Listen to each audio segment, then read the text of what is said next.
Favourite contestant అంటే big బాస్లో lady అన్న అందరు బాగా ఆడారు. ప్రేరణ నాకు టాస్క్లు పరంగా చాలా బాగా ఆడుతుంది. టాస్క్ తను ఒక ఫైటర్లా అనిపిస్తుంది. టాస్క్ల పరంగా చాలా బాగా ఆడుతుంది. ఆ పరంగా అయితే నాకు ప్రేరణ టాస్క్ల వైజ్. నోన్ పర్సన్ ఉంటారు, తెలియని కొత్త వాళ్ళు ఉంటారు కదా, లోపలికి వెళ్ళిన తర్వాత ఫ్రెండ్స్ అవుతారు. కానీ ఆల్రెడీ తెలిసిన పర్సన్ తోటి ఎక్కువ పరిచయం ఉన్న వాళ్ళతో ఆడినప్పుడు ఎలా ఉంటుంది, అన్నోన్ పర్సన్తో ఆడేటప్పుడు ఆ ఎక్స్పీరియన్స్ ఎలా ఉంటుంది? బేసిక్గా అదే, ఇప్పుడు మన నబిల్ విషయానికి వస్తే ఇది ఇన్ఫ్లుయెన్సర్, సోషల్ మీడియా నుంచి వచ్చాడు, చాలా మంచి వ్యక్తి. నాకు లోపలికి వెళ్ళిన తర్వాత లైక్ నిఖిల్, విష్ణుప్రియ వీళ్ళందరూ నాకు తెలుసు. వాళ్ళతో ముందు నుంచి నాకు ఫ్రెండ్షిప్ ఉంది. విష్ణుప్రియతో నాకు ఎలాంగ్ ఒక 7 to 8 years నుంచి ఫ్రెండ్షిప్ ఉంది. బట్ నేను లోపలికి వెళ్తే ఎక్కువ ఫ్రెండ్షిప్ నబిల్తో ఫ్రెండ్షిప్ ఉంది నాకు. అంటే ఆయన మాట్లాడే విధంగానే ఏం కాక ఏం సంగా దే డార్లింగ్ అనుకుంటా మాట్లాడుతుంటే ఏదో మన దోస్తుగాడు మాట్లాడి అనిపించింది. అందుకే నాకు నబిల్తో ఫ్రెండ్షిప్ అనేది కొంచెం వీళ్ళందరితో ఇంతకుముందు వాళ్ళతో ఫ్రెండ్షిప్ చేశాను. నాకు తెలుసు వాళ్ళ బిహేవియర్ ఏంటి ఏదన్నా నాకు అన్నీ తెలుసు. కాబట్టి నబిల్తో అనేది కొంచెం కొత్తగా అనిపించింది. విష్ణుప్రియ మంచి ఫ్రెండ్, నైస్ పర్సన్, మంచి టాలెంటెడ్. అంటే ఒక్కొక్కరు ఒక గేమ్ స్టైల్ ఉంటుందన్న. తన పరంగా తను ఒక విధంగా ఆడుకుంటూ వెళ్ళింది. తన ఆట అది. తన ఆట గురించి మనం చెప్పలేం, ఎందుకంటే వాళ్ళ స్ట్రాటజీలు వాళ్ళకు ఉంటాయి, వాళ్ళ గేమ్ ప్లాన్స్ వాళ్ళకు ఉంటాయి. కాబట్టి ఒక ఆట గురించి చెప్పే అంత గొప్పవని కాదు నేను అన్న.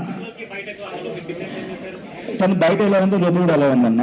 తను అలానే కొంచెం నవ్వుతూ సరదాగా ఫన్నీగా ఉంటూ, నేను చాలాసార్లు చెప్పాను హౌస్లో కూడా, నువ్వు బయట ఎలా ఉన్నావు లోపల కూడా అలా ఉన్నావు అని చెప్పాను నేను.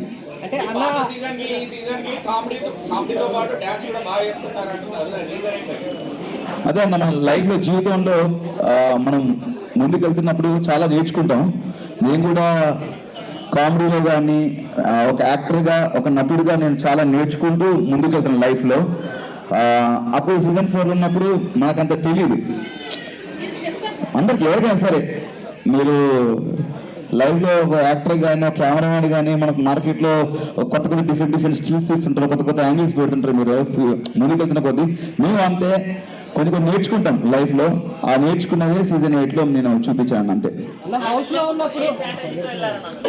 ఏం లేదన్నా, బేసిక్గా మనం ఏ ప్లాన్ చేసుకెళ్ళినా కూడా వేస్ట్ కదా. ఎందుకంటే ప్రతి వారం ప్రతిరోజు అంత కొత్తగా ఉంటాడ. వాళ్ళు పెట్టే టాస్క్ మనకు తెలియదు, వాళ్ళు ఆడించే ఆటలు మనకు తెలియదు. అదంతా బిగ్ బాస్ ఆడించే ఆట. హౌస్ లో ఉన్నప్పుడు అసలు ఓటింగ్ ఎలా చేస్తున్నారు, ఏం చూసేస్తున్నారు అనే డౌట్ అయితే మీకు వచ్చింది. వచ్చింది. బయటకు వచ్చిన తర్వాత మీకు చూస్తే ఏమనిపించింది?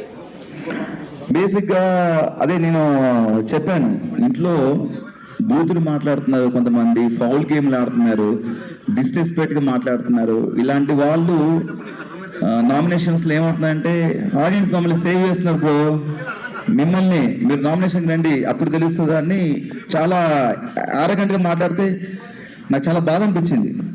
అవును కదా, బిగ్ బాస్ హౌస్లో ఇంత పెద్ద ప్లాట్ఫామ్లో చాలా కెమెరాస్ ఉన్నాయి, కొన్ని లక్షల కోట్ల మంది జనాలు చూస్తున్నారు. ఫౌల్ గేమ్స్, బూతులు మాట్లాడుతుంటే జనాలు ఎలా సేవ్ చేస్తారని ఒకరోజు నేను జనాలకు చెప్పడం జరిగింది. ఏంటన్నా మీరు ఓట్లు వేస్తున్నారు, సేవ్ చేస్తా అని వాళ్ళు చాలా విచ్చలుడిగా ఆరగంటగా చెప్తున్నారు. మమ్మల్ని జనాలు 10 వారాలు సేవ్ చేస్తారు బ్రో అని చెప్తున్నారు. ఇలా బూతులు మాట్లాడాలని ఎంకరేజ్ చేస్తున్నారా, ఇలా ఫౌల్ గేమ్స్ ఆడాలని ఎంకరేజ్ చేస్తున్నారా, అన్నీ చేసి మాకేమో ఎలిమినేట్ అయిపోయాను నేను. నాకు ఎప్పటికీ నాకు సీజన్ 1 నుంచి ఇప్పుడు ఎప్పటికీ క్వశ్చన్ ఉందన్న, బిగ్ బాస్కి ఆట ఆడడానికి వెళ్ళాలా, నామినేట్ అవ్వడానికి వెళ్ళాలా? ఏమనంటే ప్రతి ఒక్కరు నామినేషన్కి రావాలంటారు. వారంలో నామినేషన్ అనేది సోమవారం ఉంటుంది. మిగతా 6 రోజులు టాస్క్ ఉంటాయి, మన పర్సనాలిటీ చూపించుకోవాలి, ఫన్ చేయాలి, ఎంటర్టైన్మెంట్ చేయాలి, ఇంకా మన బిహేవియర్ చూస్తారు. అంటే బిగ్ బాస్కి ఓన్లీ నామినేషన్ కోసం వెళ్ళాలా లేకపోతే ఆట ఆడడానికి వెళ్ళాలని నాకు వచ్చిన డౌట్ వచ్చింది. చాలా మంది నామినేషన్ కాలేదు, నామినేషన్ అంటే భయం అంటారు. నాకు భయం ఉండదు, మీరు చేయండి దాని. హలో, మీరు నామినేషన్ మీరు నామినేట్ చేయండి, నేను దాన్ని డిఫెండ్ చేసుకుంటాను. మీరు నామినేట్ చేయకపోతే నా తప్పు కాదు కదా. అవినాష్ నామినేషన్కి రాడు, అవినాష్కి భయం నామినేషన్ అంటే అలా ఏం లేదు. ఒక వారం ఏమో రోహిణి సేవ్ చేసింది, తను అడగలేదు. ఒక వారమేమో 2 వారాలు మెగా చీఫ్ అయ్యాను. నీ ఉన్నది 10 వారాలు, 10 వారాల్లో టికెట్ ఫినాల్ 2 వారాలు తీసేయండి, 8 వారాలు. 8 వారాల్లో 2 సార్లు మెగా చీఫ్ అయ్యాను, ఒకసారి రోహిణి సేవ్ చేసింది, ఒకసారి ఏమో ఇమ్యూనిటీ షీల్డ్ వాడాను, ఇంకోసారి ఎలిమినేట్ అయితే నబిల్ ఎవిక్షన్ షీల్డ్ ఇచ్చి నన్ను సేవ్ చేశాడు. మిగతా సార్ నన్ను ఎవరు నామినేట్ చేయలేదు, అది నా తప్పు కాదు కదా.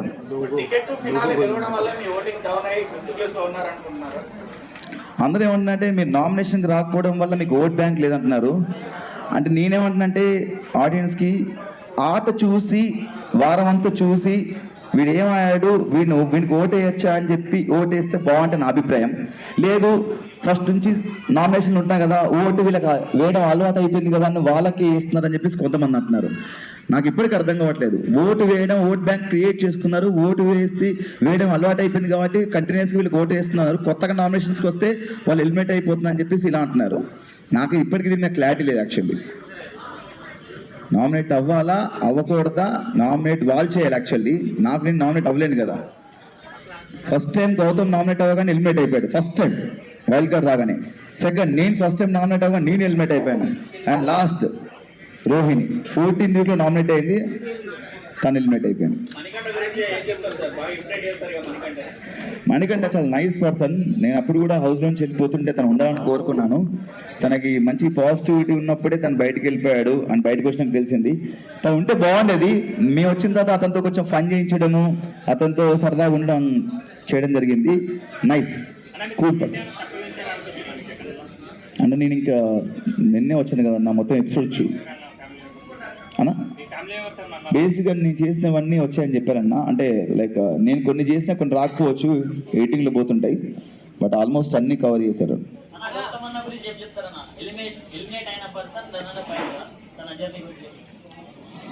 అదే అన్న, మనం ఎక్కడ నేను లైఫ్లో మనం పడిపోతాం కదా, ఎక్కడ పడిపోతాం అక్కడే మనం గెలవాలనుకుంటాము.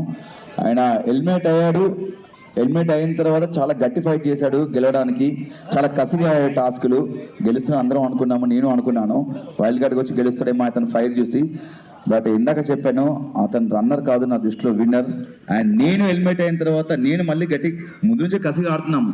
ఎలిమినేట్ అయ్యాం కదా అని చెప్పేసి అది మైండ్లో ఉండిపోద్ది. అక్కడి నుంచి ఇంకా గట్టిగా ఆడడము, 2 సార్లు మెగా చీఫ్ అవ్వడము అండ్ టికెట్ ఫినాల్ కొట్టడం, అది మనకు ఒక బూస్ట్ ఇస్తుంది. మనకి ఎలిమినేషన్ అనేది కొంచెం దానివల్ల మనకు కొంచెం ఫైర్ పెరిగింది, చూపించాం అంతే.